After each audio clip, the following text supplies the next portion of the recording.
Welcome back. ഇന്നത്തെ class relative ക്ലോസസിനെ കുറിച്ചാണ്. കഴിഞ്ഞ ക്ലാസ്സിൻ്റെ രണ്ടാം ഭാഗമാണിത്. ആ ലെസൺ കാണാത്തവർ തീർച്ചയായും അത് കണ്ടു നോക്കൂ. രണ്ട് സെൻറ്റൻസസ് ഒരേ വ്യക്തികളെക്കുറിച്ച് അല്ലെങ്കിൽ ഒരേ വസ്തുവിനെ കുറിച്ചാണെങ്കിൽ നമുക്ക് പലപ്പോഴും ഒരു റിലേറ്റീവ് പ്രൊനൗൺ ഉപയോഗിച്ച് ഈ സെൻറ്റൻസസിനെ കണക്ട് ചെയ്യാൻ സാധിക്കും. റിലേറ്റീവ് പ്രൊനൗൺ ഉപയോഗിച്ച് നമ്മൾ ഇൻട്രൊഡ്യൂസ് ചെയ്യുന്ന ക്ലോസിനാണ് റിലേറ്റീവ് ക്ലോസ് എന്ന് പറയുന്നത്. ഇതിന് തന്നെയാണ് നമ്മൾ അഡ്ജക്റ്റീവ് ക്ലോസ് എന്നും പറയുന്നത്. കഴിഞ്ഞ ക്ലാസ്സിൽ നമ്മൾ ഹൂ, വിച്ച്, ദാറ്റ് ഉപയോഗിച്ച് എങ്ങനെ സെൻറ്റൻസസ് കണക്ട് ചെയ്യാം എന്നാണ് പഠിച്ചത്. ഇന്നത്തെ ക്ലാസ്സിൽ നമ്മൾ മറ്റ് റിലേറ്റീവ് പ്രൊനൗൺസിനെ കുറിച്ച് കൂടി പറയുന്നുണ്ട്. അതുപോലെ തന്നെ വേർ, വെൻ, വാട്ട് ഇതുപോലുള്ള റിലേറ്റീവ് അഡ്വേർബ്സിൻ്റെ യൂസും ഇന്നത്തെ ക്ലാസ്സിൽ എക്സ്പ്ലെയിൻ ചെയ്യുന്നുണ്ട്. റിലേറ്റീവ് പ്രൊനൗണും കൺജങ്ഷനും തമ്മിലുള്ള മെയിൻ ഡിഫറൻസ്, ഒരു റിലേറ്റീവ് പ്രൊനൗൺ സെൻറ്റൻസിനെ കണക്ട് ചെയ്യുക മാത്രമല്ല ചെയ്യുന്നത്, അത് ആ റിലേറ്റീവ് ക്ലോസിലെ, അതായത് റിലേറ്റീവ് പ്രൊനൗൺ ഉപയോഗിച്ച് നമ്മൾ ഇൻട്രൊഡ്യൂസ് ചെയ്യുന്ന ക്ലോസിനാണ് റിലേറ്റീവ് ക്ലോസ് എന്ന് പറയുന്നത്. ആ ക്ലോസിലെ സബ്ജക്റ്റോ ഒബ്ജക്റ്റോ കൂടിയായിരിക്കും അത്. നമുക്ക് കുറച്ച് എക്സാമ്പിൾസ് നോക്കാം. ആളുകളെയും വസ്തുക്കളെയും കുറിച്ച് പറയാൻ ദാറ്റ് എന്ന റിലേറ്റീവ് പ്രൊനൗൺ ഉപയോഗിക്കാമെന്ന് കഴിഞ്ഞ ക്ലാസ്സിൽ പറഞ്ഞിരുന്നു. പക്ഷേ ഇത് എല്ലായ്പ്പോഴും സാധ്യമല്ല. ഒരു പ്രോപ്പർ നൗണിന് ശേഷം, ഒരു പ്രോപ്പർ നൗൺ എന്ന് പറയുമ്പോൾ ഏതെങ്കിലും ഒരു പ്രത്യേക വ്യക്തിയുടെ പേര്, അല്ലെങ്കിൽ ഒരു പ്രത്യേക ഭാഷയുടെ പേര്, പ്രത്യേക രാജ്യത്തിൻ്റെ പേര്, ഇതെല്ലാം പ്രോപ്പർ നൗൺസ് ആണ്. ഇങ്ങനെ ഈ പ്രോപ്പർ നൗൺസിന് ശേഷം ഒരു റിലേറ്റീവ് ക്ലോസ് വരുമ്പോൾ അതിൽ നമുക്ക് ദാറ്റ് ഉപയോഗിക്കാൻ സാധിക്കില്ല. ഒരു പ്രോപ്പർ നൗണിന് ശേഷം ഒരു റിലേറ്റീവ് ക്ലോസ് വരുമ്പോൾ അതിൽ വ്യക്തികളെക്കുറിച്ച് സംസാരിക്കാൻ ഹൂ തന്നെ ഉപയോഗിക്കുക, വസ്തുക്കളെക്കുറിച്ച് അല്ലെങ്കിൽ രാജ്യങ്ങളെക്കുറിച്ചെല്ലാം സംസാരിക്കുന്നതിന് വേണ്ടി വിച്ച് ഉപയോഗിക്കുക, അവിടെ ദാറ്റ് ഉപയോഗിക്കരുത്. എഴുതുന്ന സമയത്ത് നമ്മൾ ഇങ്ങനെ വരുന്ന റിലേറ്റീവ് ക്ലോസസിനെ നമ്മൾ കോമ ഉപയോഗിച്ച് സെപ്പറേറ്റ് ചെയ്യുകയും ചെയ്യും. ഈ എക്സാമ്പിൾ നോക്കൂ. ജോൺ ഇംഗ്ലീഷും സ്പാനിഷും സംസാരിക്കും. അയാൾക്ക് അതിനുള്ള കഴിവുണ്ട്. John speaks English and Spanish. അയാൾ ഒരു ടൂർ ഗൈഡായി ജോലി ചെയ്യുന്നു. അതാണ് അയാളുടെ ജോലി. He works as A tour guide. ഇംഗ്ലീഷും സ്പാനിഷും സംസാരിക്കുന്ന ജോൺ ഒരു ടൂർ ഗൈഡായി ജോലി ചെയ്യുന്നു എന്നാണ് നമുക്ക് പറയേണ്ടത്. ഇംഗ്ലീഷും സ്പാനിഷും സംസാരിക്കുന്ന ഒരു വ്യക്തി എന്ന രീതിയിലാണ് പറയുന്നത്. അപ്പോൾ നമ്മളിത് ഇങ്ങനെയാണ് കണക്ട് ചെയ്യുമ്പോൾ ഇങ്ങനെയാണ് നമുക്ക് കിട്ടുക. John who speaks English and Spanish works as A tour guide. ഇവിടെ നമുക്ക് ഹൂവിന് പകരം ദാറ്റ് ഉപയോഗിക്കരുത്. ജോൺ ഒരു പ്രോപ്പർ നൗൺ ആണ്. ഇവിടെ ആ പ്രോപ്പർ നൗണിനെ കുറിച്ച് അഡീഷണൽ ഇൻഫർമേഷൻ മാത്രമാണ് ഇവിടുത്തെ ഈ relative close who speaks English and Spanish എന്ന റിലേറ്റീവ് ക്ലോസ് നൽകുന്നത്. John works as A tour guide എന്ന് പറയുമ്പോൾ ആ സെൻറ്റൻസിൻ്റെ മീനിങ് കംപ്ലീറ്റ് ആണ്. ഈ ഒരു റിലേറ്റീവ് ക്ലോസ് ഇവിടെ അഡീഷണൽ ഇൻഫർമേഷൻ മാത്രമാണ് തരുന്നത്. ഇത്തരം റിലേറ്റീവ് ക്ലോസസിന് നമ്മൾ ഗ്രാമറിൽ പറയാൻ നോൺ ഐഡൻറ്റിഫയിങ് റിലേറ്റീവ് ക്ലോസസ് എന്നാണ്.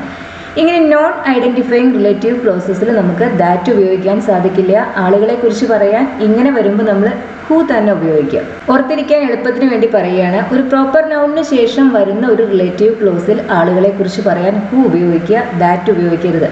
ഒരു കോമൺ നൗണിന് ശേഷം വരുന്ന ഒരു റിലേറ്റീവ് ക്ലോസിൽ ആളുകളെ കുറിച്ച് പറയാൻ നമുക്ക് ഹൂ ഉപയോഗിക്കാം, ദാറ്റും ഉപയോഗിക്കാം. ഇംഗ്ലീഷും ഹിന്ദിയും സംസാരിക്കുന്ന ഒരു ടൂർ ഗൈഡ് ഞങ്ങൾക്ക് വേണം. We need A tour guide who speaks English and Hindi. നമുക്കിവിടെ ദാറ്റും ഉപയോഗിക്കാം. ഇവിടെ നമ്മൾ ടൂർ ഗൈഡ് എന്ന ആ കോമൺ നൗണിന് ശേഷമാണ് ഇവിടുത്തെ റിലേറ്റീവ് ക്ലോസ് വന്നിട്ടുള്ളത്. ഇങ്ങനെ ഒരു കോമൺ നൗണിന് ശേഷം ഒരു റിലേറ്റീവ് ക്ലോസ് വരുമ്പോൾ നമുക്കതിൽ ഹൂവും ഉപയോഗിക്കാം, ദാറ്റും ഉപയോഗിക്കാം. ആളുകളെ കുറിച്ച് സംസാരിക്കാം. വസ്തുക്കളെ കുറിച്ചാണ് സംസാരിക്കേണ്ടതെങ്കിൽ നമുക്ക് വിച്ചും ഉപയോഗിക്കാം, ദാറ്റും ഉപയോഗിക്കാം. എഴുതുന്ന സമയത്ത് നമ്മൾ ഇത്തരം ക്ലോസസിനെ കോമ ഉപയോഗിച്ച് സെപ്പറേറ്റ് ചെയ്യില്ല. ഇതൊരു ഐഡന്റിഫയിങ് റിലേറ്റീവ് ക്ലോസ് ആണ്. ഐഡന്റിഫയിങ് റിലേറ്റീവ് ക്ലോസസിനെ നമ്മൾ എഴുതുന്ന സമയത്ത് കോമ ഉപയോഗിച്ച് സെപ്പറേറ്റ് ചെയ്യില്ല. ഐഡന്റിഫയിങ് റിലേറ്റീവ് ക്ലോസസ് കോമൺ നൗൺസിന് ശേഷമാണ് വരിക. അല്ലെങ്കിൽ മറ്റേതെങ്കിലും രീതിയിൽ ഒരു പ്രത്യേക വ്യക്തിയെന്ന് സൂചിപ്പിക്കാത്ത ഏതെങ്കിലും ഒരു വാക്കുകൾക്ക് ശേഷമാണ് അത് വരുന്നുണ്ടായിരിക്കുക. പ്രോപ്പർ നൗണിന് ശേഷം വരുന്ന റിലേറ്റീവ് ക്ലോസിൽ ദാറ്റ് ഉപയോഗിക്കരുത്. ഇനി ഈ എക്സാമ്പിൾ നോക്കൂ. India is an old country. India ഒരു വളരെ പുരാതനമായ ഒരു രാജ്യമാണ്. It is home to 1.4 billion people. ഇവിടെ 1.4 ബില്യൺ ആളുകൾ ഇവിടെ താമസിക്കുന്നുണ്ട്. നമുക്കിനി പറയേണ്ടത് 1.4 ബില്യൺ ആളുകൾക്ക് മാതൃരാജ്യമായ ഇന്ത്യ ഒരു പുരാതന രാഷ്ട്രമാണ് എന്നാണ്. ഇവിടെ ഇന്ത്യ എന്നത് ഒരു രാജ്യത്തിൻ്റെ പേരാണ്. ഇതൊരു പ്രോപ്പർ നൗൺ ആണ്. ഇതിന് ശേഷം നമുക്ക് ദാറ്റ് ഉപയോഗിക്കാൻ സാധിക്കില്ല. നമ്മൾ കണക്ട് ചെയ്യുമ്പോൾ നമുക്ക് ഇങ്ങനെ കിട്ടും. India which is an old country is home to 1.4 billion people. അല്ലെങ്കിൽ India which is home to 1.4 billion people is an old country. ഏത് രീതിയിൽ പറഞ്ഞാലും ഇന്ത്യ ഒരു പ്രോപ്പർ നൗൺ ആണ്. അതിനുശേഷം വരുന്ന റിലേറ്റീവ് ക്ലോസിൽ നമുക്ക് ദാറ്റ് ഉപയോഗിക്കാൻ സാധിക്കില്ല, വിച്ച് തന്നെ വേണം ഉപയോഗിക്കാൻ. നമ്മൾ അതിനെ എഴുതുന്ന സമയത്ത് കോമ ഉപയോഗിച്ച് സെപ്പറേറ്റ് ചെയ്യുകയും ചെയ്യും. India which is an old country is home to 1.4 billion people. മറ്റൊരു എക്സാമ്പിൾ കൂടി നോക്കാം. My brother is an architect. He works in Sydney. എൻ്റെ സഹോദരൻ ഒരു ആർക്കിടെക്റ്റാണ്, അവൻ സിഡ്നിയിലാണ് ജോലി ചെയ്യുന്നത്. ഇവിടെ ഇതൊരു പ്രോപ്പർ നൗൺ അല്ല. മൈ ബ്രദർ എന്നത് കോമൺ നൗൺ തന്നെയാണ്. പക്ഷെ അപ്പോഴും വ്യക്തമാണ് ഞാൻ ആരെക്കുറിച്ചാണ് പറയുന്നത് എന്ന്. എൻ്റെ ബ്രദറിനെ കുറിച്ചാണ് ഞാൻ പറയുന്നത്. ഏതെങ്കിലും ഒരു ബ്രദറിനെ കുറിച്ചോ ഏതെങ്കിലും ഒരു ആൺകുട്ടിയെ കുറിച്ചോ അല്ല ഞാൻ പറയുന്നത്. അതുകൊണ്ട് തന്നെ ഇതും ഐഡൻറ്റിഫയിങ് അല്ല. മൈ ബ്രദർ എന്ന ആ നൗൺ തന്നെ ഐഡൻറ്റിഫൈ ചെയ്യുന്നുണ്ട് ആരെക്കുറിച്ചാണ് പറയുന്നത് എന്ന്. ഇങ്ങനെ വരുമ്പോഴും നമുക്ക് ദാറ്റ് ഉപയോഗിക്കാൻ സാധിക്കില്ല. ഇവിടെ നമ്മൾ പറയാം my brother who works in Sydney is an architect, അല്ലെങ്കിൽ my brother who is an architect works in Sydney. രണ്ട് രീതിയിലും നമുക്ക് പറയാം. ഒരു ആർക്കിടെക്റ്റായ എൻ്റെ സഹോദരൻ സിഡ്നിയിൽ ജോലി ചെയ്യുന്നു എന്നും പറയാം, സിഡ്നിയിൽ ജോലി ചെയ്യുന്ന എൻ്റെ സഹോദരൻ ആർക്കിടെക്റ്റ് ആണ് എന്നും പറയാം. ഏത് രീതിയിൽ പറഞ്ഞാലും ഇവിടെ നമുക്ക് ദാറ്റ് ഉപയോഗിക്കാൻ സാധിക്കില്ല. കാരണം നമ്മളിത് വ്യക്തമായി പറയുന്നുണ്ട്, നമ്മൾ പറയുന്നത് എൻ്റെ സഹോദരനെ കുറിച്ചാണ് എന്ന്. അത് ഓൾറെഡി ഞാൻ ഐഡൻറ്റിഫൈ ചെയ്തിട്ടുണ്ട് ആരെക്കുറിച്ചാണ് പറയുന്നതെന്ന്. പക്ഷെ അതിന് പകരം നമ്മൾ a woman, a man, a boy, a girl, a student, a child അങ്ങനെയെല്ലാമാണ് പറയുന്നതെങ്കിൽ അത് ആരാണ് എന്ന് വ്യക്തമല്ല, ആരും ആവാം. അങ്ങനെ വരുമ്പോൾ നമുക്ക് അതിനുശേഷം വരുന്ന റിലേറ്റീവ് ക്ലോസിൽ നമുക്ക് ദാറ്റും ഉപയോഗിക്കാം, ഹൂവും ഉപയോഗിക്കാം. പക്ഷെ ഇങ്ങനെ വ്യക്തമായി ആരാണ് എന്ന് വ്യക്തമായി പറയുമ്പോൾ അതിനുശേഷം വരുന്ന റിലേറ്റീവ് ക്ലോസിൽ നമുക്ക് ഹൂ മാത്രമേ ഉപയോഗിക്കാൻ സാധിക്കൂ ആളുകളെ കുറിച്ച് പറയാൻ. അതുപോലെ തന്നെ വസ്തുക്കളെക്കുറിച്ചോ രാജ്യങ്ങളെക്കുറിച്ചോ എല്ലാം പറയാൻ വിച്ച് മാത്രമേ നമുക്ക് ഉപയോഗിക്കാൻ സാധിക്കൂ. എഴുതുന്ന സമയത്ത് ഇത്തരം ക്ലോസസിനെ നമ്മൾ കോമ ഉപയോഗിച്ച് സെപ്പറേറ്റ് ചെയ്യും. ഞാൻ വാങ്ങിച്ച ഡ്രസ്സ് എനിക്ക് അത്ര പാകമായിരുന്നില്ല. ഞാനൊരു ഡ്രസ്സ് വാങ്ങിച്ചു. I bought a dress. എനിക്ക് അത് അത്ര പാകമായിരുന്നില്ല. It didn't fit me well. ഇതാണ് നമ്മുടെ രണ്ട് സെൻറ്റൻസസ് അല്ലെങ്കിൽ clauses. The dress didn't fit me well. എനിക്ക് അതത്ര പാകമായിരുന്നില്ല. I bought it. ഞാനത് വാങ്ങിച്ചു. ഇവിടെ ആദ്യത്തെ സെൻറ്റൻസിലെ സബ്ജക്റ്റ് ആണ് ഡ്രസ്സ്, രണ്ടാമത്തെ സെൻറ്റൻസിലെ ഒബ്ജക്റ്റ് ആണ് ഡ്രസ്സ്. നമ്മളിവിടെ ഒബ്ജക്റ്റിന് പകരം ഇറ്റ് എന്ന പ്രൊനൗൺ ആണ് ഉപയോഗിച്ചിട്ടുള്ളത്. പക്ഷേ ഇറ്റ് കൊണ്ട് നമ്മൾ ഉദ്ദേശിക്കുന്നത് ഡ്രസ്സ് തന്നെയാണ്. ഇങ്ങനെ പലപ്പോഴും ഒരു ക്ലോസിൻ്റെ സബ്ജക്റ്റ് ആയത് മറ്റേ ക്ലോസിൻ്റെ ഒബ്ജക്റ്റ് ആയി വരുന്ന സമയത്ത് നമ്മൾ ഇതിനെ റിലേറ്റീവ് പ്രൊനൗൺ ഉപയോഗിച്ച് കണക്ട് ചെയ്യുമ്പോൾ ആ റിലേറ്റീവ് പ്രൊനൗൺ ആ ക്ലോസിൻ്റെ ഒബ്ജക്റ്റ് ആവാനാണ് സാധ്യത. ഇങ്ങനെ ഒബ്ജക്റ്റ് ആയിട്ട് വരുന്ന റിലേറ്റീവ് പ്രൊനൗണും ആ ക്ലോസിൻ്റെ ആദ്യം തന്നെയാണ് വരിക. ഇംഗ്ലീഷിലെ വേർഡ് ഓർഡർ എന്ന് പറയുന്നത് സബ്ജക്റ്റിനും വെർബിനും ശേഷം ഒബ്ജക്റ്റ് എന്നതാണ് നോർമൽ സെൻറ്റൻസിൽ. പക്ഷേ റിലേറ്റീവ് ക്ലോസിൽ അങ്ങനെയല്ല. റിലേറ്റീവ് പ്രൊനൗൺ എപ്പോഴും ആ റിലേറ്റീവ് ക്ലോസിൻ്റെ ആദ്യം തന്നെ വരും. അത് സബ്ജക്റ്റ് ആയാലും ശരി ഒബ്ജക്റ്റ് ആയാലും ശരി. സബ്ജക്റ്റ് ആയിട്ടാണ് അത് വരുന്നതെങ്കിൽ പിന്നെ ആ ക്ലോസിനകത്ത് വേറെ സബ്ജക്റ്റ് കാണില്ല. ഒബ്ജക്റ്റ് ആയിട്ടാണ് റിലേറ്റീവ് പ്രൊനൗൺ വരുന്നതെങ്കിൽ ആ ക്ലോസിൽ പിന്നീട് അതിനുശേഷം ഒരു സബ്ജക്റ്റ് ഉണ്ടായിരിക്കും. ഒരു റിലേറ്റീവ് പ്രൊനൗൺ സബ്ജക്റ്റ് ആണോ ഒബ്ജക്റ്റ് ആണോ എന്നറിയാൻ ആ ക്ലോസിൽ പിന്നെ അതിനുശേഷം വേറെ ഒരു നൗണോ പ്രൊനൗണോ വന്നിട്ടുണ്ടോ എന്ന് നോക്കിയാൽ മതി. റിലേറ്റീവ് പ്രൊനൗണിന് ശേഷം വേറൊരു നൗൺ അല്ലെങ്കിൽ പ്രൊനൗൺ അവിടെ വരുന്നുണ്ടെങ്കിൽ ആ റിലേറ്റീവ് പ്രൊനൗൺ അതിൻ്റെ ഒബ്ജക്റ്റ് ആണ്, സബ്ജക്റ്റ് അല്ല. നമുക്കിത് നോക്കിയാൽ മനസ്സിലാവും. The dress didn't fit me well. എനിക്ക് ആ ഡ്രസ്സ് പാകമായിരുന്നില്ല. I bought it. ഞാനത് വാങ്ങിച്ചു. ഞാൻ വാങ്ങിച്ച ഡ്രസ്സ് എന്നാണ് പറയേണ്ടത്. ഞാൻ ഡ്രസ്സ് വാങ്ങിച്ചു എന്നെങ്ങനെ പറയും? ഐ ബോട്ട് ദ ഡ്രസ് എന്ന് പറയൂ അല്ലേ. ഞാൻ വാങ്ങിച്ച ഡ്രസ്സ് എന്നതിന് the dress that I boat എന്നാണ് പറയുക. ഞാൻ വാങ്ങിച്ചു ഡ്രസ് എന്നതിന് ഐ ബോട്ട് ദ ഡ്രസ് എന്ന് പറഞ്ഞു. ഞാൻ വാങ്ങിച്ച ഡ്രസ്സ് എന്നതിന് the dress that I boat. The dress that I boat didn't fit me well. നമുക്കിവിടെ ദാറ്റിന് പകരം വിച്ച് ഉപയോഗിക്കാം. വസ്തുക്കളെ കുറിച്ച് പറയാൻ നമുക്ക് ദാറ്റും ഉപയോഗിക്കാം വിച്ചും ഉപയോഗിക്കാം. അപ്പോൾ the dress that I boat എന്ന് പറയുമ്പോൾ അതിനർത്ഥം എന്താ? ഞാൻ വാങ്ങിച്ച ഡ്രസ്സ് എന്നാണ് അതിനർത്ഥം. ഈ ദാറ്റ് ഇവിടെ ഓപ്ഷണലാണ്, വിച്ചും ഇവിടെ ഓപ്ഷണലാണ്. നിങ്ങൾ ഈ ക്ലോസ് നോക്കിയാൽ നിങ്ങൾക്ക് മനസ്സിലാവും. ഇവിടുത്തെ relative close that I boat ആണ്. ഇതിൽ ദാറ്റിന് ശേഷം ഐ എന്ന ഒരു പ്രൊനൗൺ വന്നിട്ടുണ്ട്. ആ ഐ ആണ് ഇവിടുത്തെ സബ്ജക്റ്റ്, വെർബ് ബോട്ടാണ്. ഈ റിലേറ്റീവ് ക്ലോസിൻ്റെ ഒബ്ജക്റ്റ് ആണ് ദാറ്റ് അല്ലെങ്കിൽ വിച്ച്. ഇങ്ങനെ ഒരു റിലേറ്റീവ് പ്രൊനൗൺ ഒരു റിലേറ്റീവ് ക്ലോസിൻ്റെ ഒബ്ജക്റ്റ് ആയി വരുമ്പോൾ നമുക്കതിനെ ഒമിറ്റ് ചെയ്യാൻ സാധിക്കും. The dress I boat didn't fit me well എന്ന് പറഞ്ഞാൽ മതി. ദാറ്റ് അവിടെ ഉപയോഗിക്കണമെന്ന് ഒരു നിർബന്ധവുമില്ല. നമുക്ക് ദാറ്റും വേണമെങ്കിൽ ഉപയോഗിക്കാം വിച്ചും വേണമെങ്കിൽ ഉപയോഗിക്കാം. രണ്ടും ഓപ്ഷണലാണ്. ഒരു റിലേറ്റീവ് പ്രൊനൗൺ ആ ക്ലോസിൻ്റെ ഒബ്ജക്റ്റ് ആയി വരുമ്പോൾ നമുക്ക് അതിനെ ഒമിറ്റ് ചെയ്യാൻ സാധിക്കും. ദ ഡ്രസ് ഐ ബോട്ട് എന്ന് പറഞ്ഞാൽ ഞാൻ വാങ്ങിച്ച ഡ്രസ്സ് എന്നർത്ഥം. The dress that I boat എന്ന് പറഞ്ഞാലും അത് തന്നെയാണ് അർത്ഥം. ഐ ബോട്ട് ദ ഡ്രസ് എന്ന് പറയുമ്പോൾ ഞാൻ ഡ്രസ് വാങ്ങിച്ചു എന്നർത്ഥം. ഇത് നോക്കൂ. I spoke to the woman who was waiting in the lobby. ലോബിയിൽ കാത്തു നിൽക്കുകയായിരുന്ന സ്ത്രീയോട് ഞാൻ സംസാരിച്ചു. ഇവിടെ who was waiting in the lobby എന്നതാണ് റിലേറ്റീവ് ക്ലോസ്. ഈ റിലേറ്റീവ് ക്ലോസിൽ ഹു സബ്ജക്റ്റ് ആണ്.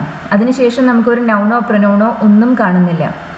ഹു ആണ് ഇവിടുത്തെ സബ്ജക്റ്റ്. ലോബിയിൽ കാത്തു നിൽക്കുകയായിരുന്ന സ്ത്രീ, the woman who was waiting in the lobby. അതാണ് നമ്മൾ പറയുന്നത്. ഇങ്ങനെ സബ്ജക്റ്റായി റിലേറ്റീവ് പ്രൊനൗൺ വരുന്ന സമയത്ത് നമുക്ക് അതിനെ ഒമിറ്റ് ചെയ്യാൻ സാധിക്കില്ല. I spoke to the woman was waiting in the lobby എന്ന് പറഞ്ഞാൽ പോരാ. സബ്ജക്റ്റായ റിലേറ്റീവ് പ്രൊനൗൺ നിർബന്ധമായും അവിടെ ഉണ്ടായിരിക്കണം. ഇനി അടുത്ത സെന്റൻസ് നോക്കൂ. I spoke to the woman who I met in the lobby. ലോബിയിൽ വെച്ച് കണ്ട ആ സ്ത്രീയോട് ഞാൻ സംസാരിച്ചു. ഇവിടെ ഈ റിലേറ്റീവ് പ്രൊനൗൺ ഹു ഒബ്ജക്റ്റ് ആണ്. അതിനുശേഷം ഐ എന്നൊരു സബ്ജക്റ്റ് വേറെ വന്നിട്ടുണ്ട്. ഇങ്ങനെ വരുന്ന സമയത്ത് നമുക്ക് ഈ റിലേറ്റീവ് പ്രൊനൗണിനെ ഒമിറ്റ് ചെയ്യാൻ സാധിക്കും. I spoke to the woman I met in the lobby എന്ന് പറഞ്ഞാൽ മതി. ഹു അല്ലെങ്കിൽ ദാറ്റ് അവിടെ നിർബന്ധമില്ല, ഉപയോഗിക്കാൻ നമുക്ക്. ഫോർമൽ സ്റ്റൈലിൽ നമ്മളിവിടെ ഉപയോഗിക്കുക ഹൂം ആണ്, ഹു അല്ല. പക്ഷേ അതിപ്പോൾ വളരെ റെയർലിയേ യൂസ് ചെയ്യുന്നുള്ളൂ ആളുകൾ. അതിന് പകരം ഹു അല്ലെങ്കിൽ ദാറ്റ് ആണ് മെയിൻലി യൂസ് ചെയ്യുന്നത്. ഇത് മൂന്നും ഹു ആയാലും ഹും ആയാലും ദാറ്റ് ആയാലും അവിടെ ഓപ്ഷണലാണ്, നമുക്ക് ഒമിറ്റ് ചെയ്യാവുന്നതാണ്. കാരണം അത് ഈ റിലേറ്റീവ് ക്ലോസിൻ്റെ ഒബ്ജക്റ്റ് ആണ്. ഒബ്ജക്റ്റായി വരുന്ന റിലേറ്റീവ് പ്രൊനൗണിനെ നമുക്ക് ഒമിറ്റ് ചെയ്യാൻ സാധിക്കും. സബ്ജക്റ്റായി വരുന്ന റിലേറ്റീവ് പ്രൊനൗണിനെ നമ്മൾ ഒമിറ്റ് ചെയ്യരുത്. ഇവിടെ ആദ്യത്തെ സെൻറ്റൻസിൽ who was waiting in the lobby എന്ന് തന്നെ വേണം പറയാൻ. പക്ഷെ രണ്ടാമത്തെ സെൻറ്റൻസിൽ ദാറ്റോ ഹുവോ ഹുമോ അവിടെ നിർബന്ധമില്ല. The woman I met in the lobby എന്ന് പറഞ്ഞാൽ മതി. The woman I met in the lobby എന്ന് പറയുമ്പോൾ അതിനർത്ഥം എന്താ? ഞാൻ ലോബിയിൽ വെച്ച് കണ്ട സ്ത്രീ എന്നർത്ഥം. Woman who was waiting in the lobby എന്ന് പറയുമ്പോൾ ലോബിയിൽ കാത്തിരിക്കുകയായിരുന്ന സ്ത്രീ എന്നർത്ഥം. കാണാതെ പോയ ആ താക്കോൽ നീ കണ്ടെത്തിയോ? കാണാതെ പോയ താക്കോൽ അതെങ്ങനെയാ പറയാം? നിന്റെ കയ്യിൽ നിന്ന് നഷ്ടപ്പെട്ടു പോയ താക്കോൽ. The key that you lost, അങ്ങനെയാണത് പറയുക. നിന്റെ കയ്യിൽ നിന്ന് നിനക്ക് നഷ്ടപ്പെട്ടു പോയ കീ എന്ന് നമ്മൾ ഇങ്ങനെയാണ് പറയുന്നത്, the key that you lost, അല്ലെങ്കിൽ the key which you lost. അത് നീ കണ്ടെത്തിയോ? Have you found. Have you found the key you lost it. ഇതാണ് നമ്മുടെ രണ്ട് സെൻറ്റൻസസ്. ഇനി നമ്മളിതിനെ കണക്ട് ചെയ്യുമ്പോൾ നമുക്ക് ഇങ്ങനെയാണ് കിട്ടുക. Have you found the key that you lost. നിനക്ക് നഷ്ടപ്പെട്ട ആ കീ നിനക്ക് ലഭിച്ചോ? പിന്നെ അതിന് ശേഷം ലോസ്റ്റിന് ശേഷം ഇറ്റെന്ന് ആദ്യം പറയരുത്. കാരണം ആ ഇറ്റിന് പകരമാണ് നമ്മൾ. ഇറ്റ് ഇവിടുത്തെ രണ്ടാമത്തെ സെൻറ്റൻസിൽ യു ലോസ്റ്റ് ഇറ്റ് എന്ന സെൻറ്റൻസിലെ ഒബ്ജക്റ്റാണ് ഇറ്റ്. ആ ഒബ്ജക്റ്റിന് പകരമാണ് നമ്മളതിനെ കണക്ട് ചെയ്യുമ്പോൾ ദാറ്റ് എന്ന റിലേറ്റീവ് പ്രൊനൗൺ ഉപയോഗിക്കുന്നത്. വിച്ച് നമുക്ക് ഉപയോഗിക്കാം. പിന്നെ അതിനുശേഷം വീണ്ടും അതിലൊരു ഇറ്റ് ഉപയോഗിക്കരുത്. ഇത് റിലേറ്റീവ് പ്രൊനൗൺസ് ഉപയോഗിക്കുമ്പോൾ എപ്പോഴും ശ്രദ്ധിക്കേണ്ട കാര്യമാണ്. റിലേറ്റീവ് പ്രൊനൗൺ സബ്ജക്റ്റ് ആയാലും ശരി ഒബ്ജക്റ്റ് ആയാലും ശരി പിന്നെ ആ സബ്ജക്റ്റിനെയോ ഒബ്ജക്റ്റിനെയോ റിപ്പീറ്റ് ചെയ്യരുത്. റിലേറ്റീവ് പ്രൊനൗൺ അതിന് പകരമാണ് നമ്മൾ ഉപയോഗിക്കുന്നത്. Have you found the key that you lost. That you lost it എന്ന് പറയരുത്. ആ ഇറ്റിന് പകരമാണ് നമ്മളിവിടെ ദാറ്റ് ഉപയോഗിച്ചിട്ടുള്ളത്. ഈ ദാറ്റ് പക്ഷേ ഇവിടെ ഓപ്ഷണലാണ്. നമുക്കത് വേണമെങ്കിൽ ഒമിറ്റ് ചെയ്യാൻ സാധിക്കും. Have you found the key you lost അത്രയും പറഞ്ഞാലും മതി. അല്ലെങ്കിൽ നമുക്ക് ദാറ്റ് യു ലോസ്റ്റ് എന്ന് പറയാം. The key that you lost എന്ന് പറഞ്ഞാൽ നിനക്ക് നഷ്ടപ്പെട്ട കീ എന്നർത്ഥം. ആ സ്ത്രീ അവധിയിലായിരുന്നു. The woman was away on holiday. എനിക്ക് അവരെ കാണണമെന്നുണ്ടായിരുന്നു. I wanted to see her. ഇതാണ് നമ്മുടെ രണ്ട് clauses. The woman was away on holiday. അവർ അവധിയിലായിരുന്നു. I wanted to see her. ആ സ്ത്രീയെ കാണണമെന്നുണ്ടായിരുന്നു. കണക്ട് ചെയ്യുമ്പോൾ നമുക്ക് എന്താ കിട്ടുക? ഞാൻ കാണണമെന്ന് ആഗ്രഹിച്ച ആ സ്ത്രീ അവധിയിലായിരുന്നു. ഞാൻ കാണണമെന്ന് ആഗ്രഹിച്ച ആ സ്ത്രീ. The woman that I wanted to see, അല്ലെങ്കിൽ the woman who I wanted to see. നമുക്കിവിടെ ഹുമ്മും ഉപയോഗിക്കാം. ഫോർമൽ സ്റ്റൈലിൽ അതാണ് വരിക. പക്ഷേ അത് പൊതുവെ വളരെ റെയർലിയേ ഇപ്പോൾ നമ്മൾ യൂസ് ചെയ്യുന്നുള്ളൂ. The woman that I wanted to see was away on holiday. അവർ അവധിയിലായിരുന്നു. The woman that I wanted to see എന്ന് പറയുമ്പോൾ ഞാൻ കാണാൻ ആഗ്രഹിച്ച സ്ത്രീ എന്നർത്ഥം. I wanted to see the woman എന്ന് പറയുമ്പോഴോ ഞാൻ ആ സ്ത്രീയെ കാണാൻ ആഗ്രഹിച്ചു എന്നർത്ഥം. വേർഡ്സിന്റെ പൊസിഷൻ മാറുന്നതിനനുസരിച്ച് മീനിങ്ങിൽ വരുന്ന ഡിഫറൻസ് ശ്രദ്ധിക്കാം. ഇവിടെ ദാറ്റ് ആയാലും ഹു ആയാലും ഹും ആയാലും ഓപ്ഷണലാണ്. അത് ഈ റിലേറ്റീവ് ക്ലോസിന്റെ ഒബ്ജക്റ്റ് ആണ്. ഇതിന് വേറൊരു സബ്ജക്റ്റ് ഉണ്ട്. ഐ ആണ് ഈ റിലേറ്റീവ് ക്ലോസിന്റെ സബ്ജക്റ്റ്.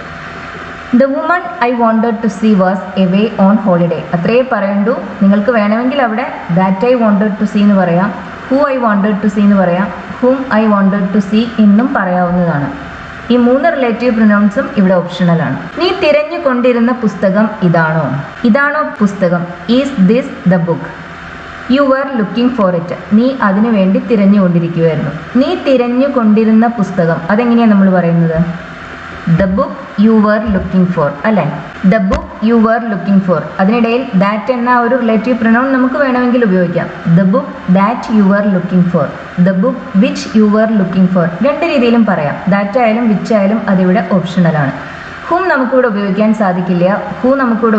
സാധിക്കില്ല കാരണം ഹും ഈ രണ്ട് റിലേറ്റീവ് പ്രൊനൗൺസും ആളുകളെ കുറിച്ച് പറയുന്നതിന് വേണ്ടി മാത്രമാണ് ഉപയോഗിക്കുന്നത്. പുസ്തകത്തിനെ കുറിച്ച് പറയാൻ നമുക്ക് വിച്ച് അല്ലെങ്കിൽ ദാറ്റ് ഉപയോഗിക്കാം.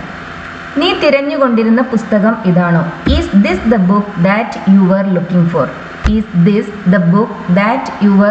ഫോർ? ദാറ്റ് അവിടെ ഓപ്ഷണലാണ്, ഒമിറ്റ് ചെയ്യാവുന്നതാണ്. Is this the book you were looking for? നീ തിരഞ്ഞുകൊണ്ടിരുന്ന പുസ്തകം ഇതാണോ? ആ ഫോറിന് ശേഷം പിന്നെ അവിടെ ഇറ്റ് ഉപയോഗിക്കരുത്. ആ ഇറ്റിന് പകരമാണ് നമ്മളിവിടെ ദാറ്റ് ഉപയോഗിക്കുന്നത്. Is this the book you were looking for? നീ ആ സ്ത്രീയെ അറിയുമോ? Do you know the woman? Ravi അവരോടാണ് സംസാരിക്കുന്നത്. Ravi is talking to her. Ravi സംസാരിച്ചു കൊണ്ടിരിക്കുന്ന ആ സ്ത്രീയെ നിനക്കറിയാമോ? അങ്ങനെയാണ് നമുക്കിത് കണക്ട് ചെയ്യുമ്പോൾ കിട്ടുക. രവി സംസാരിച്ചു കൊണ്ടിരിക്കുന്ന ആ സ്ത്രീ. The woman that Ravi is talking to. അതാണ് രവി സംസാരിച്ചു കൊണ്ടിരിക്കുന്ന സ്ത്രീ എന്നതിൻ്റെ ഇംഗ്ലീഷ് രൂപം. Do you know the woman that Ravi is talking to? ദാറ്റിന് പകരം നമുക്കിവിടെ ഹു ഉപയോഗിക്കാം. രണ്ടും ഓപ്ഷണലാണ് കേട്ടോ. Do you know the woman Ravi is talking to എന്ന് പറഞ്ഞാലും മതി. ദാറ്റും ഹൂവും അവിടെ നിർബന്ധമില്ല. ഞങ്ങൾ മ്യൂസിയത്തിൽ വെച്ച് കണ്ട സ്ത്രീകൾ ജർമ്മനിയിൽ നിന്നുള്ള ടൂറിസ്റ്റുകളായിരുന്നു. The women were tourist from Germany. We met them at the museum. ഞങ്ങൾ അവരെ മ്യൂസിയത്തിൽ വെച്ച് കണ്ടു. The women were tourist from Germany. We met them at the museum. ഞങ്ങൾ മ്യൂസിയത്തിൽ വെച്ച് കണ്ട സ്ത്രീകൾ ജർമ്മനിയിൽ നിന്നുള്ള ടൂറിസ്റ്റുകളായിരുന്നു.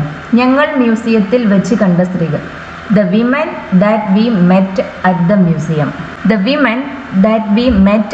The museum were tourist from Germany. The women that we met എന്ന് പറയുമ്പോൾ ഞങ്ങൾ കണ്ട സ്ത്രീകൾ എന്നർത്ഥം. ദാറ്റ് ഇവിടെ നിർബന്ധമില്ല.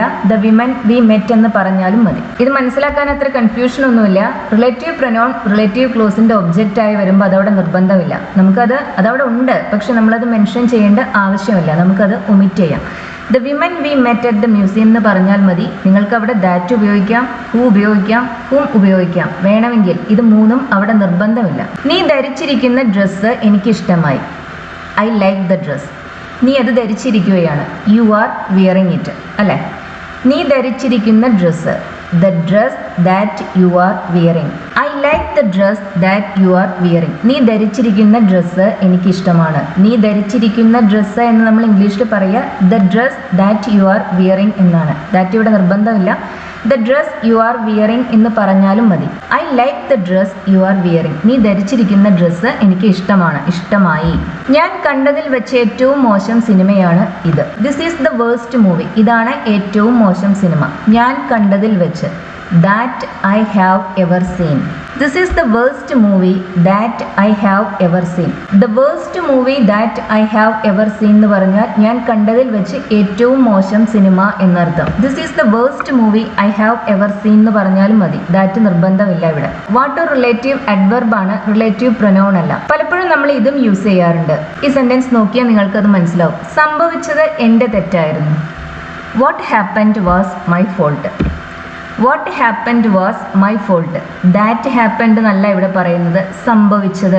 What happened. ദാറ്റ് ഹാപ്പൻഡ് അല്ല, വാട്ട് ഹാപ്പൻഡ് ആണ്. വാട്ട് ഒരു റിലേറ്റീവ് അഡ്വർബ് ആണ്. നമ്മൾ അത് ഉപയോഗിച്ചും സെൻറ്റൻസസിനെ കണക്ട് ചെയ്യും.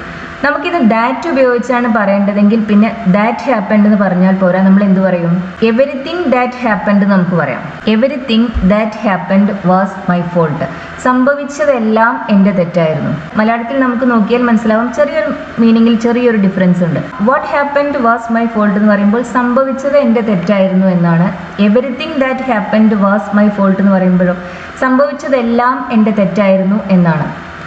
നമുക്കിവിടെ ദാറ്റ് ഹാപ്പൻഡ് എന്ന് പറയാൻ സാധിക്കില്ല. ദാറ്റാണ് ഉപയോഗിക്കുന്നതെങ്കിൽ അതിൻ്റെ കൂടെ ഓൾ എന്നോ എവരിത്തിങ് എന്നോ അങ്ങനെ എന്തെങ്കിലും ഒരു ഡിറ്റർമിനർ നമ്മൾ അവിടെ ഉപയോഗിക്കേണ്ടി വരും. Everything that happened was my fault. സംഭവിച്ചതെല്ലാം എൻ്റെ തെറ്റായിരുന്നു. എവരിത്തിങ് ദാറ്റിന് പകരം നമുക്ക് വാട്ട് ഉപയോഗിക്കാം. എനിക്ക് അറിയാവുന്നത് ഞാൻ അവരോട് പറഞ്ഞു. I told dum what I new. എനിക്ക് അറിയാവുന്നത് ഞാൻ അവരോട് പറഞ്ഞു. ഇവിടെ വാട്ടിനർത്ഥം ദ തിങ്സ് ദാറ്റ് എന്ന് തന്നെയാണ്, അല്ലെങ്കിൽ ഓൾ ദാറ്റ് എന്നർത്ഥം. I told dum what I new. എനിക്ക് അറിയാവുന്നത് ഞാൻ അവരോട് പറഞ്ഞു. ഇവിടെ ദാറ്റ് ഉപയോഗിക്കാൻ പറ്റില്ല. ദാറ്റ് ഉപയോഗിക്കണമെങ്കിൽ നമ്മൾ അതിൻ്റെ കൂടെ ഓൾ അല്ലെങ്കിൽ എവരിത്തിങ് ഉപയോഗിക്കണം. നമുക്കിത് ഇങ്ങനെയും പറയാം. I told them all that I new. എനിക്ക് അറിയാവുന്നതെല്ലാം ഞാൻ അവരോട് പറഞ്ഞു. I told them all that I new. Everything that എന്നും നമുക്കിവിടെ പറയാം. ഈ ഒരു മീനിങ്ങിലാണ് വാട്ട് ഉപയോഗിക്കുന്നതെന്ന് ശ്രദ്ധിക്കുക. ഓൾ ദാറ്റ്, എവരിത്തിങ് ദാറ്റ്, ഇതിനെല്ലാം പകരമായിട്ടാണ് നമ്മൾ വാട്ട് എന്ന റിലേറ്റീവ് അഡ്വർബ് യൂസ് ചെയ്യുന്നത്. ഇത് തെറ്റിപ്പോവരുത്. വാട്ട് ഉപയോഗിക്കേണ്ടടുത്ത് നമുക്ക് ദാറ്റ് തനിച്ച് ഉപയോഗിക്കാൻ സാധിക്കില്ല. പക്ഷെ പലപ്പോഴും ദാറ്റിൻ്റെ കൂടെ ഓൾ അല്ലെങ്കിൽ എവരിത്തിങ് ഇതുപോലുള്ള എക്സ്പ്രഷൻസ് ഉണ്ടെങ്കിൽ വാട്ടിന് പകരമായി നമുക്കത് ഉപയോഗിക്കാൻ സാധിക്കും. എനിക്ക് ചെയ്യാൻ കഴിയുന്നത് ഞാൻ ചെയ്യും. ഞാൻ ചെയ്യും. I will do. ചെയ്യാൻ കഴിയുന്നത് what I can. I will do what I can. എനിക്ക് ചെയ്യാൻ കഴിയുന്നത് ഞാൻ ചെയ്യും. വാട്ട് ഐ ക്യാൻ എന്ന് പറയുമ്പോൾ എനിക്ക് ചെയ്യാൻ കഴിയുന്നത്. വാട്ട് ഐ സെഡ് എന്ന് പറയുമ്പോഴോ ഞാൻ പറഞ്ഞത്. വാട്ട് ഐ ഡിഡ് എന്ന് പറഞ്ഞാൽ ഞാൻ ചെയ്തത്. വാട്ട് ഐ കുഡ് എന്ന് പറഞ്ഞാൽ എനിക്ക് ചെയ്യാൻ കഴിഞ്ഞത്. ഇത് തന്നെ നമുക്ക് ദാറ്റ് ഉപയോഗിച്ചും പറയാം. അങ്ങനെ വരുമ്പോൾ ചെറിയൊരു ഡിഫറൻസ് വരും. എനിക്ക് ചെയ്യാൻ കഴിയുന്നതെല്ലാം ഞാൻ ചെയ്യും. I will do all that I can. അല്ലെങ്കിൽ എവരിത്തിങ് ദാറ്റ് ഐ ക്യാൻ. എനിക്ക് ചെയ്യാൻ കഴിയുന്നതെല്ലാം ഞാൻ ചെയ്യും. ഇവിടെ വാട്ടിന് പകരം ദാറ്റ് ഉപയോഗിക്കരുത്. പക്ഷേ ഓൾ ദാറ്റ് നമുക്ക് വാട്ടിന് പകരമായി യൂസ് ചെയ്യാൻ സാധിക്കും. ഹൂ, ഹും, വിച്ച്, ദാറ്റ് ഇതെല്ലാം എങ്ങനെയാണ് യൂസ് ചെയ്യുന്നതെന്ന് മനസ്സിലായല്ലോ. ഹും നമ്മൾ റിലേറ്റീവ് പ്രൊനൗൺ ഒബ്ജക്റ്റായി വരുമ്പോൾ മാത്രമേ യൂസ് ചെയ്യുള്ളൂ. അതും ഇപ്പോൾ റെയർലിയേ യൂസ് ചെയ്യുന്നുള്ളൂ. നമ്മൾ സബ്ജക്റ്റ് ആയാലും ഒബ്ജക്റ്റ് ആയാലും ഹൂ ആണ് പൊതുവെ ഇപ്പോൾ ആളുകളെ കുറിച്ച് പറയുന്നതിന് വേണ്ടി യൂസ് ചെയ്യാറ്. ദാറ്റ് നമുക്ക് ആളുകളെ കുറിച്ച് പറയാനും ഉപയോഗിക്കാം, വസ്തുക്കളെ കുറിച്ച് പറയാനും ഉപയോഗിക്കാം. വിച്ച് നമ്മൾ ഉപയോഗിക്കുന്നത് വസ്തുക്കളെ കുറിച്ച് പറയുന്നതിന് വേണ്ടി മാത്രമാണ്. ഇനി നമുക്ക് ഹൂസ് എങ്ങനെയാണ് യൂസ് ചെയ്യുന്നത് എന്ന് നോക്കാം. എനിക്ക് ഒരു സുഹൃത്തുണ്ട്.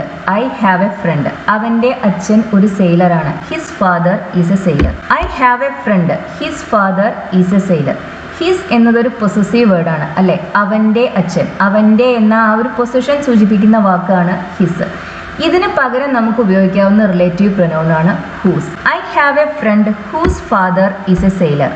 ഇവിടുത്തെ റിലേറ്റീവ് പ്രൊനൗൺ ഹൂസ് ആണ്. ഹിസിന് പകരമായിട്ടാണ് നമ്മൾ അതവിടെ ഉപയോഗിച്ചിട്ടുള്ളത്. ഇങ്ങനെ പൊസസീവ് പ്രൊനൗൺസിന് പകരമായി, ഏത് പൊസസീവ് വേർഡിനും പകരമായി നമുക്ക് ഉപയോഗിക്കാവുന്ന ഒരു റിലേറ്റീവ് പ്രൊനൗൺ ആണ് ഹൂസ്. പൊസസീവ് വേർഡായിട്ട് തന്നെ നമുക്കത് യൂസ് ചെയ്യാൻ സാധിക്കുള്ളൂ. I have a friend whose father is a sailor. ഇവിടെ നമുക്ക് ഹൂ എന്നോ ഹും എന്നോ ദാറ്റ് എന്നോ ഒന്നും ഉപയോഗിക്കാൻ സാധിക്കില്ല. ഹൂസ് തന്നെ വേണം ഇവിടെ ഉപയോഗിക്കാൻ. പൊസസീവ് ആയ ഒരു പ്രൊനൗണിന് പകരം നമ്മൾ ഉപയോഗിക്കുന്ന റിലേറ്റീവ് പ്രൊനൗൺ ആണ് ഹൂസ്. ഇനി ഈ സെന്റൻസ് നോക്കൂ. I have a friend who is a sailor. അതിനർത്ഥം എന്താ? ഇവിടെ എൻ്റെ ഫ്രണ്ടാണ് സെയിലർ. അവൻ്റെ അച്ഛനല്ല സെയിലർ, എൻ്റെ ഫ്രണ്ടാണ് സെയിലർ. സെയിലറായ ഒരു ഫ്രണ്ട് എനിക്കുണ്ട്. അതാണ് ഈ സെന്റൻസിനർത്ഥം. I have a friend who is a sailor. ഭർത്താവ് മരിച്ച ഒരു സ്ത്രീയാണ് വിധവ. ഭർത്താവ് മരിച്ച ഒരു സ്ത്രീക്ക് പറയുന്ന പേരാണ് വിധവ എന്നർത്ഥം. A widow is a woman. Her husband is dead. അവരുടെ ഭർത്താവ് മരിച്ചിരിക്കുന്നു. A widow is a woman. Her husband is dead. ഇവിടെ നമുക്ക് ഈ ഹെർ എന്ന പൊസസീവ് വേർഡിന് പകരം നമുക്ക് ഹൂസ് ഉപയോഗിക്കാം. A widow is a woman whose husband is dead. ഭർത്താവ് മരിച്ച ഒരു സ്ത്രീയാണ് വിധവ. A widow is a woman whose husband is dead. An orphan is a child whose parents are dead. അച്ഛനമ്മമാർ മരിച്ചുപോയ ഒരു കുട്ടിക്കാണ് നമ്മൾ ഓർഫൻ എന്ന് പറയുന്നത് എന്നർത്ഥം. ഇവിടെ ഹെർ ഹസ്ബൻഡിന് പകരമായിട്ടാണ് നമ്മൾ ഹൂസ് ഹസ്ബൻഡ് എന്ന് പറയുന്നത്. ഹെർ എന്ന പൊസസീവ് വാക്കിന് പകരമായി നമ്മളിവിടെ ഹൂസ് എന്ന പൊസസീവ് റിലേറ്റീവ് പ്രൊനൗൺ ഉപയോഗിച്ചു. അവൾ ഒരു നോവൽ എഴുതിയിട്ടുണ്ട്. She has written a novel. എഴുതിയിട്ടുണ്ട് എന്നല്ലേ പറയേണ്ടത്. അതുകൊണ്ടാണ് നമ്മളിവിടെ പ്രസന്റ് പെർഫെക്റ്റ് ടെൻസ് ഉപയോഗിക്കുന്നത്. She has written a novel. ഞാൻ അതിൻ്റെ പേര് മറന്നു. I have forgotten it's name. I have forgotten it's name. ഞാൻ അതിൻ്റെ പേര് മറന്നു. ഇറ്റ്സ് നെയിം, അതിൻ്റെ പേര്. നമുക്കിനി ഇതിനെ കണക്ട് ചെയ്യുമ്പോൾ ഇങ്ങനെ പറയാം. She has written a novel whose name I have forgotten. Word order മാറി. She has written a novel whose name I have forgotten. Whose name, its name എന്നതിന് പകരമാണ് നമ്മളിവിടെ ഹൂസ് നെയിം എന്ന് പറയുന്നത്. ഇറ്റ്സ് എന്നതൊരു പൊസസീവ് വേർഡാണ്. അതിന് പകരം നമ്മളിവിടെ ഹൂസ് എന്ന റിലേറ്റീവ് പ്രൊനൗൺ ഉപയോഗിച്ചു. പിന്നെ വേർഡ്സിന്റെ ഓർഡറിൽ ഡിഫറൻസ് വരുന്നുണ്ട്. Whose name I have forgotten എന്നാണ് പറയുന്നത്. I have forgotten whose name എന്ന് പറയരുത്. She has written a novel whose name I have forgotten. ഞങ്ങൾ ഡിന്നർ കഴിച്ച റെസ്റ്റോറൻറ്റ് നല്ലതായിരുന്നു. ഇപ്പം നമ്മൾ വാട്ട് എന്ന റിലേറ്റീവ് അഡ്വർബിന്റെ യൂസ് നോക്കി. ഇനി നമുക്ക് വേർ എന്ന റിലേറ്റീവ് അഡ്വർബിന്റെ യൂസ് നോക്കാം. സ്ഥലത്തിനെ കുറിച്ച് പറയുന്നതിന് വേണ്ടി നമുക്ക് ഉപയോഗിക്കാവുന്ന ഒരു റിലേറ്റീവ് അഡ്വർബാണ് വേർ. ഞങ്ങൾ ഡിന്നർ കഴിച്ച റെസ്റ്റോറൻറ്റ് നല്ലതായിരുന്നു. The restaurant where we had dinner was nice. The restaurant where we had dinner was nice. ഇവിടെ നമ്മൾ വേറെ ഇൻ വിച്ച് എന്നതിന് പകരമായിട്ടാണ് ഉപയോഗിച്ചിട്ടുള്ളത്. The restaurant in which we had dinner was nice. നമുക്കത് അങ്ങനെ പറയാം. ഇൻ വിച്ചിന് പകരമായിട്ടാണ് നമ്മൾ വേർ ഉപയോഗിക്കുന്നത്. ഞാനൊരു പെൺകുട്ടിയെ കണ്ടു. I met a girl. അവളുടെ ആഗ്രഹം എവറസ്റ്റ് കീഴടക്കണമെന്നായിരുന്നു. Her ambition was to climb Everest. I met a girl. Her ambition was to climb Everest. Her ambition. Her അംബിഷന് പകരം നമുക്ക് ഹൂസ് അംബിഷൻ എന്ന് പറയാം. അങ്ങനെ വരുമ്പോൾ നമുക്ക് ഈ സെന്റൻസിനെ കണക്ട് ചെയ്യാനും സാധിക്കും. I met a girl whose ambition was to climb Everest. Everest കീഴടക്കുക എന്ന മോഹമുള്ള ഒരു പെൺകുട്ടിയെ ഞാൻ കണ്ടു. I met a girl whose ambition was to climb mount Everest. ഞാൻ ഏറെ ആരാധിക്കുന്ന ഒരു വ്യക്തിയാണ് APJ Abdul Kalam. APJ Abdul Kalam is a person whom I admire very much. APJ Abdul Kalam is a person, ഒരു വ്യക്തിയാണ്. APJ Abdul Kalam is a person എന്ന് പറയുമ്പോൾ അബ്ദുൽ കലാം ഒരു വ്യക്തിയാണ്. ഞാൻ ഏറെ ആരാധിക്കുന്ന, whom I admire very much. whomന് പകരം നമുക്കിവിടെ that ഉപയോഗിക്കാം, who ഉപയോഗിക്കാം. ഇതൊന്നും ഉപയോഗിച്ചില്ലെങ്കിലും കുഴപ്പമില്ല. APJ Abdul Kalam is a person I admire very much. APJ Abdul Kalam is a person I admire very much. അത്രയും മതി. ആ ഐ അഡ്മയർ വെരി മച്ച് എന്നതിന് മുന്നിൽ നിങ്ങൾക്ക് വേണമെങ്കിൽ ഹു ഉപയോഗിക്കാം, ദാറ്റ് ഉപയോഗിക്കാം, ഹും ഉപയോഗിക്കാം. ഈ 3 റിലേറ്റീവ് പ്രൊനൗൺസിൽ ഏതും ഉപയോഗിക്കാം. 3 ഉപയോഗിച്ചിട്ടില്ലെങ്കിലും ഒരു കുഴപ്പവുമില്ല. എൻ്റെ കൂടെ ജോലി ചെയ്യുന്നവരെ ഞാൻ ഇഷ്ടപ്പെടുന്നു. ജോലി ചെയ്യുന്നവർ എന്നാണ് എഴുതിയത്, ചെയ്യുന്നവരെ ഇഷ്ടപ്പെടുന്നു, അതാണ് ഉദ്ദേശിച്ചത്. I like. നമുക്കിത് പല രീതിയിൽ പറയാം. കൂടെ ജോലി ചെയ്യുന്നവർ എന്നതിന് വിത്ത് ഹൂം ഐ വർക്ക് എന്ന് പറയാം. ഇങ്ങനെ ഹൂം ആണ് ഉപയോഗിക്കുന്നതെങ്കിൽ അതിന് മുന്നിലാണ് പ്രിപ്പോസിഷൻ ഉപയോഗിക്കുക. വിത്ത് ഹൂം, അവരുടെ കൂടെ എന്നർത്ഥം. I like the people with whom I work. ഹൂമിൻ്റെ കൂടെ നമുക്ക് പ്രിപ്പോസിഷൻ ഉപയോഗിക്കാൻ സാധിക്കും. ഹൂമിന് പകരം നമ്മളിവിടെ ദാറ്റ് ആണ് ഉപയോഗിക്കുന്നതെങ്കിൽ അതിൻ്റെ കൂടെ വിത്ത് എന്ന പ്രിപ്പോസിഷൻ ഉപയോഗിക്കാൻ സാധിക്കില്ല. ഒരു പ്രിപ്പോസിഷനും അതിൻ്റെ കൂടെ ഉപയോഗിക്കാൻ സാധിക്കില്ല. അങ്ങനെ വരുമ്പോൾ നമ്മൾ ആ പ്രിപ്പോസിഷനെ സെൻറ്റൻസിൻ്റെ അവസാനത്തേക്ക് മാറ്റും. I like the people that I work വിത്ത്, അങ്ങനെയാണ് പറയാം. ഹൂവിൻ്റെ കൂടെയും ദാറ്റിൻ്റെ കൂടെയും നമ്മൾ പ്രിപ്പോസിഷൻ ഉപയോഗിക്കില്ല. ആ റിലേറ്റീവ് പ്രൊനൗൺസ് ആണ് യൂസ് ചെയ്യുന്നതെങ്കിൽ പ്രിപ്പോസിഷനെ നമ്മൾ സെൻറ്റൻസിൻ്റെ അവസാനത്തേക്ക് മാറ്റും. I like the people that I work with, അല്ലെങ്കിൽ with whom I work. With whom എന്നത് വളരെ ഫോർമലാണ്, ദാറ്റ് ഐ വർക്ക് വിത്ത് എന്നത് ഇൻഫോർമലാണ്. I like the people who I work with എന്നും നമുക്ക് പറയാം. ഹൂ ആയാലും ദാറ്റ് ആയാലും പ്രിപ്പോസിഷൻ ഉണ്ടെങ്കിൽ അത് സെൻറ്റൻസിൻ്റെ അവസാനത്തേക്ക് മാറ്റണം. ഇവിടെ റിലേറ്റീവ് പ്രൊനൗൺസ് ഒന്നും ഇല്ലെങ്കിലും കുഴപ്പമില്ല, പക്ഷേ പ്രിപ്പോസിഷൻ ഉണ്ടായിരിക്കണം. I like the people I work വിത്ത്, അങ്ങനെയും നമുക്ക് പറയാം. I like the people I work with. Relative pronoun ഇല്ലെങ്കിൽ ഈ പ്രിപ്പോസിഷൻ അവസാനം തന്നെയാണ്.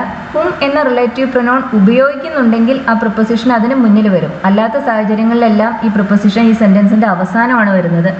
I like the people with I work എന്ന് പറയരുത്, ഐ വർക്ക് വിത്ത്. അത് അങ്ങനെ തന്നെ വേണം പറയാൻ. ഞാൻ നിന്നെ ആദ്യം കണ്ട ദിവസം ഒരിക്കലും മറക്കില്ല. സമയം സൂചിപ്പിക്കാൻ വേണ്ടി നമുക്ക് വെൻ എന്ന റിലേറ്റീവ് അഡ്വർബ് ഉപയോഗിക്കാം. ഞാൻ ഒരിക്കലും മറക്കില്ല, ഐ വിൽ നെവർ ഫൊർഗെറ്റ്. ആദ്യം കണ്ട ദിവസം, the day when I met you. I will never forget the day when I first met you. I will never forget the day when I first met you. ഇവിടെ whenന് പകരം നമുക്ക് on which എന്ന് പറയാം. I will never forget the day on which I first met you എന്ന് പറഞ്ഞാലും when I first met you എന്ന് പറഞ്ഞാലും ഒരേ മീനിങ് തന്നെയാണ്. when ആണ് നമ്മളിവിടെ കൂടുതൽ കോമൺ ആയി യൂസ് ചെയ്യുക. ദ റെസ്റ്റോറൻറ്റ് ഇൻ വിച്ച് എന്ന് പറയുന്നതിനേക്കാൾ കോമൺ ആണ് ദ റെസ്റ്റോറൻറ്റ് വേർ എന്ന് പറയുന്നത്. കഴിഞ്ഞയാഴ്ച ഞാൻ ജനിച്ചു വളർന്ന ഗ്രാമത്തിലേക്ക് പോയി. ലാസ്റ്റ് വീക്ക്, കഴിഞ്ഞ ആഴ്ച. ഞാൻ പോയി, I went to the village. ഞാൻ ജനിച്ചു വളർന്ന ഗ്രാമം, where I grew up. Last week I went to the village where I grew up. ഇവിടെ വേറിന് പകരം നമുക്ക് ഇൻ വിച്ച് എന്ന് പറയാം. നമുക്ക് ദാറ്റും ഉപയോഗിക്കാവുന്നതാണ്. ദാറ്റാണ് ഉപയോഗിക്കുന്നതെങ്കിൽ പിന്നെ ആ ഇൻ എന്ന പ്രിപ്പോസിഷനെ നമ്മൾ സെൻറ്റൻസിൻ്റെ അവസാനത്തേക്ക് മാറ്റും. Last week I went to the village that I grew up in. In that I grew up എന്ന് പറയരുത്, that I grew up in. അവസാനമാണ്. ദാറ്റാണ് ഉപയോഗിക്കുന്നതെങ്കിൽ പിന്നെ പ്രിപ്പോസിഷൻ ആ സെൻറ്റൻസിൻ്റെ അവസാനമാണ് വരുന്നത്. വിച്ചാണ് ഉപയോഗിക്കുന്നതെങ്കിൽ പ്രിപ്പോസിഷൻ അതിന് മുന്നിൽ വരും. I went to the village in which I grew up. ഇതിൻ്റെ എല്ലാം വേർഡ് ഓർഡർ ശ്രദ്ധിക്കേണ്ടതാണ്. വേർ ആണ് ഉപയോഗിക്കുന്നതെങ്കിൽ പിന്നെ അതിൻ്റെ കൂടെ പ്രിപ്പോസിഷൻ വരുന്നില്ല. വെൻ ആണ് ഉപയോഗിക്കുന്നതെങ്കിലും അതിൻ്റെ കൂടെ പ്രിപ്പോസിഷൻ വരുന്നില്ല. വെൻ എന്ന് പറഞ്ഞാൽ ഓൺ വിച്ച് എന്നാണ് അർത്ഥം. വേർ എന്ന് പറയുമ്പോൾ അറ്റ് വിച്ച് അല്ലെങ്കിൽ ഇൻ വിച്ച്. വേർ സ്ഥലത്തെ സൂചിപ്പിക്കുന്ന ഒരു അഡ്വർബാണ്. അതുകൊണ്ട് തന്നെ വിച്ച് ഉപയോഗിച്ചാണ് പറയുന്നതെങ്കിൽ പിന്നെ നമ്മൾ അതിൻ്റെ കൂടെ ഇൻ അല്ലെങ്കിൽ അറ്റ് എന്നൊരു പ്രിപ്പോസിഷൻ കൂടി ആഡ് ചെയ്യും. വേർ ആണ് നമ്മൾ ഉപയോഗിക്കുന്നതെങ്കിൽ പിന്നെ ആ പ്രിപ്പോസിഷൻ്റെ ആവശ്യം അവിടെ ഇല്ല.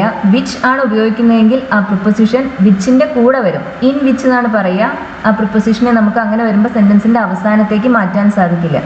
ദാറ്റ് ആണ് നമ്മൾ ഉപയോഗിക്കുന്നതെങ്കിൽ അതിൻ്റെ കൂടെ പ്രിപ്പോസിഷൻ നമുക്ക് ഉപയോഗിക്കാൻ സാധിക്കില്ല. അതുകൊണ്ട് തന്നെ അപ്പോൾ പ്രിപ്പോസിഷൻ സെൻറ്റൻസിൻ്റെ അവസാനത്തേക്ക് പോകും. നമ്മളിതിന് മുമ്പ് പ്രിപ്പോസിഷൻസിനെ കുറിച്ച് ചെയ്ത ക്ലാസ്സിൽ പറഞ്ഞിട്ടുണ്ടായിരുന്നു, പലപ്പോഴും നമ്മളിങ്ങനെ സെൻറ്റൻസസിൻ്റെ അവസാനത്തേക്ക് പ്രിപ്പോസിഷനെ മാറ്റുമെന്ന്. ഇങ്ങനെ റിലേറ്റീവ് ക്ലോസസിൽ സെൻറ്റൻസിൻ്റെ അവസാനം പ്രിപ്പോസിഷൻ വരുന്നതിനെ കുറിച്ച് ഞാൻ ക്ലാസ്സിൽ അധികം എക്സ്പ്ലെയിൻ ചെയ്തിട്ടുണ്ടായിരുന്നില്ല. അതാണ് ഇപ്പോൾ ഇവിടെ പറയുന്നത്. ദാറ്റിൻ്റെ കൂടെ പ്രിപ്പോസിഷൻ ഉപയോഗിക്കാൻ സാധിക്കില്ല. അപ്പോൾ നമ്മൾ ദാറ്റ് ഉപയോഗിച്ചാണ് കണക്ട് ചെയ്യുന്നതെങ്കിൽ ആ പ്രിപ്പോസിഷൻ സെൻറ്റൻസിൻ്റെ അവസാനത്തേക്ക് മാറും. വിച്ച് ഉപയോഗിച്ചാണ് കണക്ട് ചെയ്യുന്നതെങ്കിൽ ആ പ്രിപ്പോസിഷൻ അതിൻ്റെ കൂടെ തന്നെ നിൽക്കും. ഹൂം ഉപയോഗിച്ചാണ് കണക്ട് ചെയ്യുന്നതെങ്കിലും ആ പ്രിപ്പോസിഷൻ ആ ഒരു ക്വസ്റ്റ്യൻ വേർഡ്, ആ ഒരു റിലേറ്റീവ് പ്രൊനൗണിൻ്റെ കൂടെ തന്നെ നിൽക്കും. വേർ, വെൻ ഇതെല്ലാമാണ് നമ്മൾ യൂസ് ചെയ്യുന്നതെങ്കിൽ പ്രിപ്പോസിഷനെ അവിടെ വരുന്നില്ല. I went to the village where I grew up. ഞാൻ ജനിച്ചു വളർന്ന ഗ്രാമത്തിലേക്ക് ഞാൻ പോയി. I went to the village that I grew up in. That ഉപയോഗിച്ചപ്പോൾ പ്രിപ്പോസിഷൻ അവസാനം വന്നു. I went to the village in which I grew up. Which ആണ് ഉപയോഗിക്കുന്നതെങ്കിൽ അതിൻ്റെ കൂടെയാണ് പ്രിപ്പോസിഷൻ വരുന്നത്. This is the house where I was born. ഞാൻ ജനിച്ച വീട് ഇതാണ്. വേർ ഐ വാസ് ബോൺ ഒരു പ്രിപ്പോസിഷനും അവിടെ ഉപയോഗിക്കുന്നില്ല. This is the house in which I was born. Which ഉപയോഗിച്ചപ്പോൾ അതിൻ്റെ കൂടെ ഇൻ എന്നൊരു പ്രിപ്പോസിഷൻ വന്നു. അത് വിച്ചിൻ്റെ കൂടെ തന്നെയാണ് നമ്മൾ ഉപയോഗിച്ചിട്ടുള്ളത്. This is the house that I was born in. That ഉപയോഗിച്ചപ്പോൾ ആ പ്രിപ്പോസിഷനെ നമ്മൾ സെൻറ്റൻസിൻ്റെ അവസാനത്തേക്ക് മാറ്റി. ദാറ്റ് എന്ന റിലേറ്റീവ് പ്രൊനൗൺ വളരെ കോമൺ ആയി നമ്മൾ യൂസ് ചെയ്യുന്ന ഒന്നാണ്. ഒരു പ്രോപ്പർ നൗണിന് ശേഷം നമുക്ക് ദാറ്റ് ഉപയോഗിക്കാൻ സാധിക്കില്ല. അതിന് പകരം നമ്മളവിടെ വ്യക്തിയാണെങ്കിൽ ഹു എന്ന് ഉപയോഗിക്കണം. വസ്തു ആണെങ്കിൽ നമ്മൾ ഇപ്പോൾ രാജ്യങ്ങളുടെ പേരൊക്കെ ആണെന്നുണ്ടെങ്കിൽ നമ്മളതിൻ്റെ കൂടെ വിച്ച് എന്ന് ഉപയോഗിക്കും. ദാറ്റ് ഉപയോഗിക്കരുത്. മറ്റ് സാഹചര്യങ്ങളിൽ നമുക്ക് ഹൂവിനും വിച്ചിനും പകരം ദാറ്റ് ഉപയോഗിക്കാൻ സാധിക്കും. ദാറ്റ് ഉപയോഗിക്കുമ്പോൾ ഇങ്ങനെ ചില കാര്യങ്ങൾ ശ്രദ്ധിക്കണം. അതിൻ്റെ കൂടെ നമ്മൾ പ്രപ്പോസിഷൻ ഉപയോഗിക്കില്ല. പ്രപ്പോസിഷൻ ഉണ്ടെങ്കിൽ അത് സെൻറ്റൻസിൻ്റെ അവസാനത്തേക്ക് മൂവ് ചെയ്യേണ്ടതുണ്ട്. This is the house that I was born in. This is the house in which I was born. This is the house where I was born. Where ഉപയോഗിക്കുമ്പോൾ പിന്നെ അവിടെ പ്രിപ്പോസിഷനേ വരുന്നില്ല. when ആണ് ഉപയോഗിക്കുന്നതെങ്കിലും അവിടെ പ്രിപ്പോസിഷൻ വരുന്നില്ല. ഇന്നത്തെ ക്ലാസ് യൂസ്ഫുൾ ആയി എന്ന് കരുതുന്നു. റിലേറ്റീവ് ക്ലോസസ് ഉപയോഗിച്ച് സെൻറ്റൻസസ് കണക്ട് ചെയ്യുമ്പോൾ ശ്രദ്ധിക്കേണ്ട കാര്യങ്ങളാണ് നമ്മൾ മെയിൻലി ഇന്ന് ഡിസ്കസ് ചെയ്തത്. ഇതിന് മുമ്പ് ചെയ്ത വീഡിയോയും കണ്ടിട്ടില്ലാത്തവർ കാണുക. ലെസൺ ഇഷ്ടമാവുകയാണെന്നുണ്ടെങ്കിൽ ഷെയർ ചെയ്യാനും ലൈക്ക് ചെയ്യാനും സബ്സ്ക്രൈബ് ചെയ്യാനും മറക്കരുത്. Thank you for watching.